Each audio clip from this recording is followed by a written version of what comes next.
সল্টলেকের জিডি 91 নম্বর বাড়িতে দোতলার বাথরুম থেকে 65 বছরের এক অবসরপ্রাপ্ত বৃদ্ধের পচা গলা দেহ উদ্ধার ঘিরে চাঞ্চল্য ছড়ালো এলাকায়। দক্ষিণ বিধাননগর থানার পুলিশ ঘটনাস্থলে পৌঁছে দরজা ভেঙে মাথা ফাটা রক্তাক্ত অবস্থায় দেহ উদ্ধার করে। পরে দেহটি ময়না তদন্তের জন্য আরজিকর হাসপাতালে পাঠানো হয়েছে। বৃহস্পতিবার সকাল 10টা নাগাদ স্থানীয় সূত্রে জানা যায়, মৃত ব্যক্তির নাম তাপস রায়। তিনি ওই বাড়িতে একাই থাকতেন। গত পরশুদিন থেকে তাকে আর দেখা যাচ্ছিল না। সন্দেহ হওয়ায় এক প্রতিবেশী বৃহস্পতিবার সকালে তাকে ফোন করেন।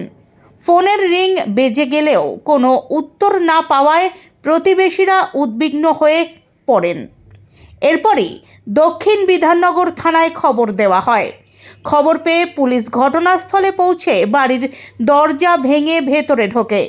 এরপর দোতলার বাথরুম থেকে উদ্ধার হয় বৃদ্ধের পচা গলা দেহ।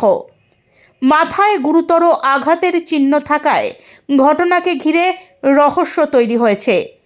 পুলিশ সূত্রে জানা গিয়েছে, মৃত বৃদ্ধের মেয়ের বিয়ের পর প্রথমে ব্যাঙ্গালোরে এবং পরে দিল্লিতে থাকতেন। স্ত্রীর সঙ্গে বিবাহ বিচ্ছেদের পর থেকেই তাপস রায় সল্টলেকের ওই বাড়িতে একাই থাকতেন।